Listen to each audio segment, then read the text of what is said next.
it's story time, but this is a true story. It just happened last night.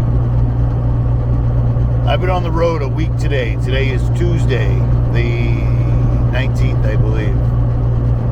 Or I don't know what date it is. Whatever, it's Tuesday. In this video, I'm going to tell you a story that happened to me just the other day. It's an absolute trip. So you're going to want to sit back, you're going to want to relax, and you're going to want to check this out.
And before we start this video, I'm going to ask you to hit that little subscribe button as well as the bell next to it so you're notified of all new videos. Here we go. I had made my way down to the Ozarks where I had to do a walk-around video of my buddy's brand new Troopy, and I did that. After I made the video, I headed over to the Boone National Forest to camp for the night. I've been in the Ozarks 100 times and I love it down there. But this time I ran into somebody that was meaning to do me harm, and it almost slipped right by me, but I did catch it. So here's the story exactly as I recorded it so I didn't forget. Enjoy. I got into West Plains, Missouri last night around 5 o'clock. I stopped by the shop and told him I would return in the morning to do the walk-around video. I had driven all day and I was tired and I wanted to set up a campground. Plus, I'm in the Ozarks, which I love because poisonous snakes. I love poisonous snakes because we don't have them. And it's interesting to me, at any rate. So I take off out of the shop and I find a forest, a national forest by a river about 18 miles out of town. So you just drive on a long 2-lane road up and down for 18 miles, and then there's the campground. And to stay overnight was only $10, which is cheap, and it's awesome. Now, I'm in the middle of the Ozarks. I'm right next to a river, and there's some locals that seem to be camping there. I can tell that by the way they look and their license plates. All good. It is what it is. I find a decent spot where the truck is nice and level. There's a fire pit there. I got 6 ears of corn, which I've already eaten, that I want to cook because corn on the cob is awesome. You can just throw it right on the fire for 20 minutes and it's good to go. Leave it in the husk. So I cooked the corn. That's not true. I didn't cook the corn yet. So I set the truck up. I ride my mountain bike for a couple of minutes, but it's hot and humid. So I want to go on the river.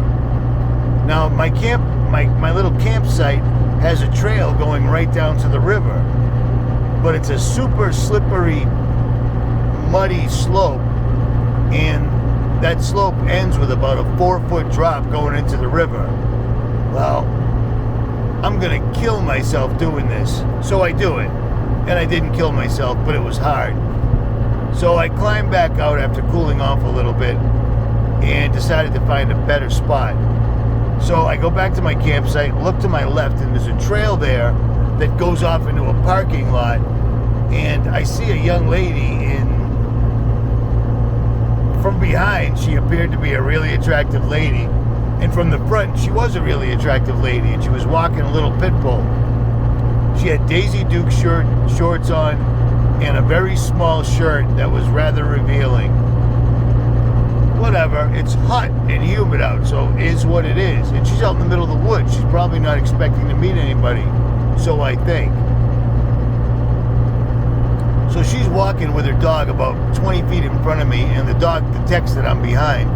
So he starts nosing around and coming back. But he's a little dog. I'm not afraid of this dog in any way whatsoever at all, even though I can tell he's a pit bull. So she calls him and says, oh, don't worry about him. And I'm like, oh, yeah, great. And she sits down and we start chatting because I'm standing in the river like a donkey, and she's sitting on the shore with her dog, who's frolicking and doing dog things in the water, eating bugs and fish and whatnot. And her and I are talking, hey, how are you, blah, blah, my name's this. I forget her name already, but she could have told me her name 30 times and I still would have forgot. So we're talking for what seems like 20 minutes, 30 minutes.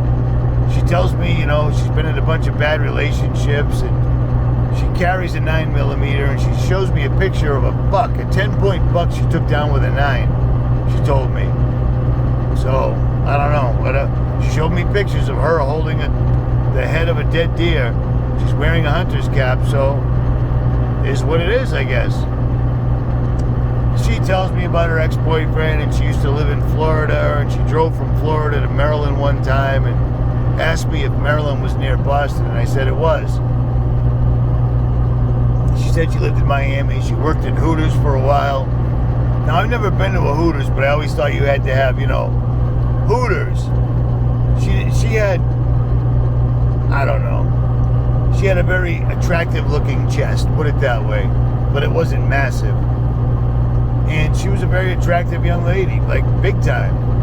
And she knew all sorts of country stuff that most people don't know, that I found utterly interesting.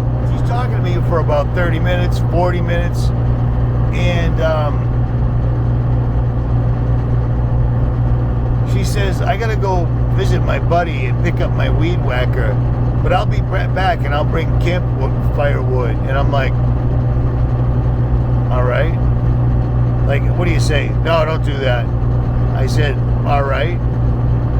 But for a city girl, a country girl saying, I'll be back and I'll bring campfire wood, sounds like she plans on staying a while, right? That's like a city girl saying, I'll be over tonight and I'll bring a bottle of wine. Well, I'm sitting there and I'm thinking and I'm like, she's a local. She's definitely local. And I start thinking about the show The Ozarks, where the very first episode, Ruth convinces some people to go on a boat ride.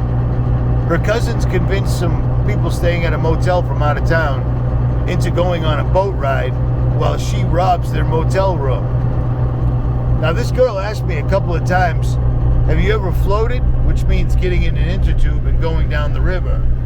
And I said, no, actually, I haven't, but I've gone down this particular river a couple of times in a kayak. I said, I can't float because that would leave my truck completely alone. And my whole life is in that truck right now. And she mentioned it again, and I said the same thing. After she left, I'm thinking about this. Like, why would this really attractive young lady stand there and talk to me, out of all people, in my shorts, with my bright light, ain't seen the sun in months, legs? And I mean, I'm like 20 years older than her. Why would she be coming back? I mean, talking to me for 30, 40 minutes is cool, but why would she be coming back tonight? Plus, I didn't want her to come back tonight. I'm not going to do anything with that. That's not my thing. I haven't done anything with a woman in years now.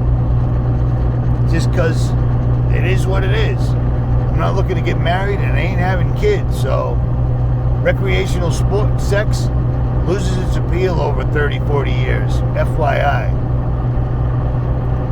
So I get back to the camp, I cook my corn on the cob, and I'm thinking, like, she mentioned that her brothers, she grew up with them, and they were rough and tumble, and they were always breaking her balls, etc. And I'm thinking to myself, I'm in a bad part of the woods, and this is a local, and she's going to come back here with her brothers tonight and probably try to rob me. So I keep thinking that. She don't show up, and now I'm stressing. I don't want her to come back. So what I do is I finish cooking my corn on the cob, I pack my truck up again, and I moved to another campsite so she couldn't see where I was parked. She saw my truck prior, but she couldn't see where I was. And I waited outside by my truck in the woods watching my old campsite that I just moved from till about 12 o'clock at night. And then here comes the big truck she was driving with another truck with about 3 dudes jammed in it, checking out my old campsite, getting out and looking around. So this is exactly what Ruth in the show The Ozarks, in the very first episode, did to the birds. Her cousins convinced the kids to leave the hotel room unguarded by taking them out on the water. This girl was trying to convince me into floating downstream, which means you float on the river, you float away, and you can't float back upstream. You got to get picked up and get a ride back or some such. And when that didn't work, or when I said, no, I ain't doing that, she just came back with brute force. And I kept thinking, dude, you are paranoid, but I couldn't stop thinking about it. And I don't like staying up till 12 or 1 o'clock at night. By the time I wrapped up my camp, though, it was already like 9:30. It had just gotten dark, and then it got dark. Like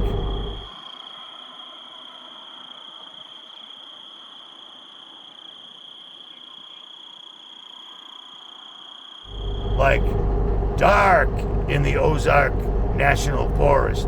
I was in Daniel Boone National Forest. I think that's the name of it, Daniel Boone. And it was dark. All you can see are the lightning bugs or the fireflies. So I get to my buddy's shop this morning. I give him a quick recap of what I just told you. And he said, where were you? And I told him where I was. And he said, dude, literally, that is a bad place to go. All the time, people end up missing or murdered out there and get robbed because there's a ton of crystal meth. This girl wasn't using crystal meth. And if she was, no, she wasn't. I've been around it, sad to say, the name of it. I've been around it years back. And she wasn't on crystal meth. And she wasn't high either. She might have been a little drunk. I couldn't tell. All I noticed that she was a good conversationalist. I found her interesting, but when she wanted to come back, my alarm bells went off. I set up, watching my site, and middle of the night, her truck shows back up with a pickup truck with dudes in the back, showed up behind it. They were going to try to take me out. So even if you stay in a national forest, you're not safe. Know your area and pay attention.